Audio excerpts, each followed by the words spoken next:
तो चलिए एक बार फिर मैं आप लोगों के समक्ष उपस्थित हो गया हूं अपने प्रोग्राम एम के शो को लेकर। आज जिस जिस महानुभाव को मैं लेकर आया हूं, सुना है वो सबके मन में अपने परफॉर्मेंस से आनंद भर देते हैं, इसीलिए उनका नाम भी सानंद वर्मा है। बहुत अच्छे एक्टर है, मैंने सुना बहुत ही कैमिलियन टाइप हैं, रोल में चेंज हो कर देते हैं, घुस जाते हैं, मैनरिज्म चेंज हो जाता है, अलग अलग कैरेक्टर को अलग अलग तरह से निभाते हैं। मैं तारीफ़ करूँगा ऐसे को, मैं कलाकार ही बोलता हूँ जो अपने रोल के हिसाब से अपने आप को तैयार करे, प्रिपेयर करे और प्रेजेंट करे। ये उन एक्टरों में से है। अनोखे लाल नाम भी इनका बहुत फेमस हुआ है भाभी जी के शो में, और इसके अलावा भी उन्होंने ऐसे ऐसे काम किए हैं। गायक भी है, मैंने सुना गा भी लेते हैं, और बहुत ही सीधे सादे अच्छी लाइफ जीने वाले व्यक्ति हैं।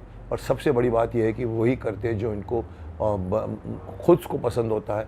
और मैं भी जानना चाहूँगा उनकी लाइफ के बारे में। तो चलिए, अगर आप चाहो तो अभी मिला देते हैं। चलिए मिलते हैं सानंद वर्मा जी से।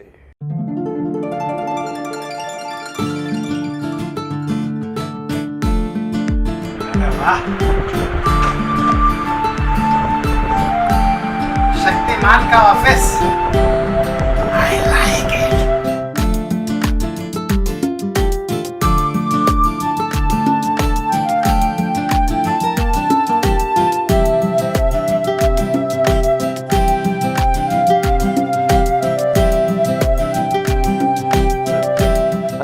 नमस्कार नमस्कार। मैं इस आशा से नमस्कार कर भी रहा हूँ कि आपके साथ बातें करने का आनंद उठाऊं।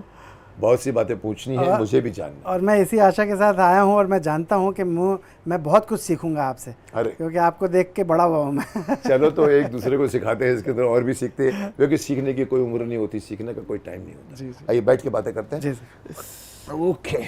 मैं भी तुम लोगों की जो ज़िंदगी है जिसका नाम सैटेलाइट है, मैं ओपनली एडमिट करता हूँ कि मैं सैटेलाइट में घुसा हूँ लेकिन नहीं घुसा हूँ। जैसे वो कहते हैं ना कि दुनिया में रहो लेकिन दुनिया के बन के मत रहो। जी जी जी। तो मैं दूरदर्शन का प्रोडक्ट हूँ, प्रोटीजियम। चंद्रकांता, शक्तिमान, महाभारत, चुन्नी, मार्शल, सौतेला, यहाँ पर सिर्फ एक दो मुश्किल से मैंने हाँ कहीं कंफर्टेबल था, क्योंकि आपके यहाँ पर क्या होता है ना, ऐसे कैमरा घूमता है तो 6 औरतें होती हैं, उसके बीच में एक मर्द खड़ा रहता है, वो भी विवश। तो मैंने कहा मुझे नहीं करने का, करते हैं। फिर पुरुषोत्तम दीवान का रोल किया मैंने, प्यार का दर्द है, दैट वाज माय रोल। मैं मान गया, मैं बड़ी मुश्किल से मानता हूँ। तो आपकी ज़िंदगी के बारे में मैं पढ़ता रहता हूँ, सुनता रहता हूँ, पर आप लोगों से मेरी कुछ एनकाउंटर नहीं हुए। तो आप जैसे इतने फेमस, सब मुझे बताते सर बहुत फेमस है सर। मैंने कहा अच्छा, हाँ सर बहुत पॉपुलर है। मैंने कहा अच्छा, मेरे को नहीं मालूम, पर क्योंकि मेरी गलती। So I would like to meet people like you know, जिन्होंने सब सैटेलाइट में बहुत काम किया। बिकॉज आप लोग 25 दिन में 35 दिन का काम करते हैं। हीरो हीरोइन तो पड़ी रहती है पूरे महीने वहाँ पे, है ना। तो मैं जानना भी चाहूँगा आपके थ्रू आपकी भी करियर को, और सैटेलाइट के चकाचौंध को भी जानना चाहूँगा। सो बिफोर मैंने भी आपके लिए CBI की तरफ से मैंने क्वेश्चंस निकाले हैं आपके खिलाफ बोलूँ या आपके बारे में, पर मैं फॉर्मली छोड़ के इनफॉर्मली पूछूंगा। सर आप कहाँ के हैं, कहाँ पैदा हुए, कैसे आए, इस लाइन में कैसे आए? सर मैं बिहार और दिल्ली का मिक्सचर हूँ। अच्छा, बिहार और दिल्ली, जी, अच्छी कॉम्बिनेशन है। हाँ, पैदाइश मेरी बिहार में हुई थी, पटना में, और जब मैं 3 महीने का बच्चा था तो हम दिल्ली शिफ्ट हो गए। अच्छा, तो आपने बिहार का एंजॉय नहीं किया? नहीं किया, मैंने बता रहा हूँ। 3 महीने का क्या होता है? 3 महीने का बच्चा था, दिल्ली शिफ्ट हो गए, फिर आए हो वहाँ पे 8 साल का लगभग जब हो गया, मैं पौने 8 साल का, तब हम वापस बिहार आ गए, पटना। बिहार की कौन सी जगह? बिकॉज बिहार में मैं बहुत घूमा हूँ। पटना में भी इतने शो कर चुका हूँ, मैंने कहा मेरे को सिटीजनशिप दे दो। पटना से ये उधर जाना, इधर जाना, उधर जाना, 100 किलोमीटर आ रहा है, उधर नज़दीक गंगा के किनारे है। फिर पता लगा वो भगल क्या क्या बहुत बड़ी चीज़ें हैं, जहाँ ये भी वो बना आपका एयरपोर्ट। तो पटना में फिर आप रहे? हाँ, पटना में मैंने 10th और 12th पटना से किया। फिर पिताजी का बिजनेस सुपर फ्लॉप हो गया, तो फिर सुपर फ्लॉप क्या? हाँ मतलब ये कि कर्ज हो गया बहुत ज़्यादा, और वो बेचारे पैसा कमाने की कला जानते नहीं थे। अरे तो पुराने ज़माने के हाँ, होंगे। पुराने ज़माने के सीधे साधे। हाँ, पुराने ज़माने में सीधे सादापन थी, या कमाई का कुछ नहीं होता। हाँ, और कवि हृदय था उनका, बहुत बड़े कवि थे वो। तो बुक थे पब्लिशिंग मतलब अभी नहीं रहे? अभी नहीं रहे, काफ़ी टाइम हो गया। तो प्रकाशन का हमारा व्यवसाय था अच्छा, प्रकाश जी, किताबें छापते थे हम। जी, क्या बात तो वो फ्लॉप हुआ और हमको भागना पड़ा फिर से। तो फिर हम लोग दिल्ली आ गए, तो दिल्ली से मैंने ग्रेजुएशन किया। अच्छा, ग्रेजुएशन कितना किया? BA, BCom? बीए बीए किया। जी जी, मैंने कॉरेस्पॉन्डेंस कोर्स से किया है सर। अच्छा, वो भी कॉरेस्पॉन्डेंस कॉलेज मैं जाके नहीं? एक्चुअली सर लगभग 8 साल की उम्र से मैं कमाई कर रहा हूँ, अपना घर चला रहा हूँ। मैं काम ही करता रहा हूँ, मैंने बचपना देखा नहीं गुड, जीवन में। अनुभव आपको बहुत है काम जी। का। वेरी बचपना मैं देख ही नहीं पाया एक्चुअली, बचपन में ही बूढ़ा हो गया मैं। मतलब लोग कहते हैं बचपन में कोई जिम्मेदारी नहीं होती, हाँ। तो आप बचपन में भी जिम्मेदारी लेके बड़े हुए। जी जी जी, तो वो एक था। लगातार मेहनत कर कर के मैंने ग्रेजुएशन किया दिल्ली यूनिवर्सिटी कॉरेस्पॉन्डेंस कोर्स से। आप ये समझ लें कि मैं फॉर्मली कभी भी स्कूल कॉलेज ढंग से गया ही नहीं हूँ, ना के बराबर। आपने बैठे नहीं कभी जाके? हाँ, कैंपस में भी नहीं, जी जी, कुछ नहीं। तो के मेरा कोई दोस्त नहीं, बेंच में भी नहीं, कोई दोस्त भी नहीं, कोई दोस्त सब कॉरेस्पॉन्डेंस। हाँ हाँ, सब कुछ ऐसे ही। जैसे स्कूल जो हमारा था उसके सामने मेरे शॉप था, बुक शॉप था हमारा। अच्छा, आपने अपनी उधर शॉप भी खुलवा ली? हाँ, शॉप था।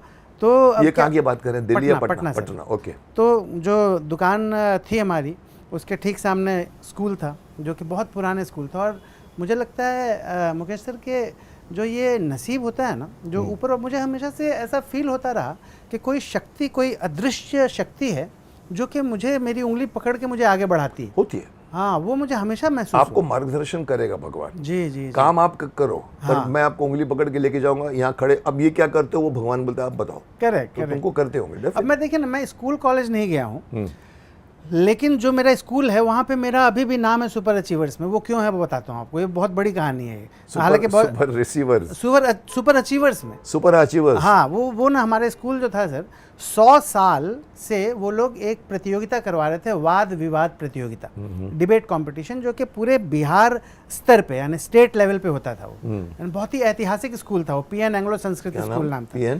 PN Anglo Sanskrit school. अच्छा, एंग्लो संस्कृत। जी जी, 1889 में ओपन हुआ था ये। हाँ, तो उस स्कूल में 100 साल से वो लोग स्टेट लेवल पे एक डिबेट कंपटीशन करवाते थे, जिसमें कि कॉन्वेंट स्कूल से बड़े बड़े छात्र आते थे, महानुभाव आते थे। हाँ, और हम लोग कभी भी नहीं जीते। हमारा जो डिबेट कंपटीशन, हम कभी नहीं जीते। हम उनके सामने नहीं जीते, कभी जीते ही नहीं। होस्ट थे हम, पर कभी नहीं जीते, कभी जीते नहीं। और 100वां साल पूरा होने वाला था, और पता नहीं क्या, क्योंकि बीच बीच में मैं चला आता था। तो जैसे मान लीजिए पूरे महीने 4-5 दिन मैं स्कूल जाता था, बाकी 25 दिन 20 दिन नहीं जाता था, 5 दिन किसी तरह जाता था। तो गेस्ट अपीयरेंस, हाँ, गेस्ट अपीयरेंस। तो मुझे क्लास टीचर पता नहीं इतना ज़्यादा पसंद करते थे, क्या उनको मुझसे मोहब्बत थी पता नहीं। उन्होंने मुझसे कहा कि बेटा इस बार तू हिस्सा ले कंपटीशन, हाँ, वाद विवाद में। और उन्होंने लिख के मुझे दिया, और मैंने कुछ नहीं किया, बस उसको रट लिया। जो उन्होंने लिख के दिया था उसको रट लिया मैंने, और पहली बार 100 साल के इतिहास में हम जीत गए। क्या बात है, फिर तो अचीवर हुए। हाँ, मुझे इतना बड़ा ट्रॉफी मिला था, मुझे आज भी याद है। और वो मतलब आपने इंग्लिश स्पीकिंग लोगों को भगा दिया। हाँ, भगा दिया। सब बड़े बड़े आए थे, सब डॉन बॉस्को और कहाँ से, कॉन्वेंट से। तो ऐसा नसीब की बात है, देखिए कि नहीं, डेफिनेटली।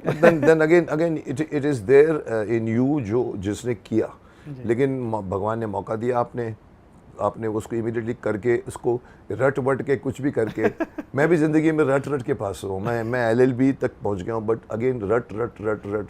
सर एग्जैक्टली यही रट जो है ना, मैंने 10th जो पास किया वो भी रट के ही पास किया। वो कैसे हुआ सर, एक गेस्ट पेपर आता था। गेस्ट पेपर में क्या होता है ना कि पिछले 5 साल में जितने भी सवाल आए, प्रोबेबल क्वेश्चंस ये आ सकते हैं। हाँ, ये आ सकते हैं, और जितने 5 साल में सवाल पूछे गए हैं उस मैट्रिक की परीक्षा में, वो सारे सवालों का वो संकलन होता है, करेक्ट होता है, और उसका जवाब लिखा रहता है। तो वो मैं 10-15 दिन पहले रट्टा मारना शुरू कर देता था उसी से। यानी आप मेरे स्कूल में बहुत ही वो आते थे, सवाल आते थे। और पता मजे की बात यह है सर कि 550 लड़के थे, छात्र थे, जिन्होंने परीक्षा दी थी पीएन एंग्लो संस्कृत स्कूल से, और सिर्फ 35 पास हुए थे, और उसमें मैं था। उसमें तुम थे, जबकि मैं कभी नहीं पढ़ा नहीं। मतलब शर्म आनी चाहिए, वो लोग मालूम करेंगे अच्छा आप साले नंबर। मैं भी एक बार यूनिवर्सिटी में 3rd आया था लॉ में, फर्स्ट ईयर ऑफ लॉ।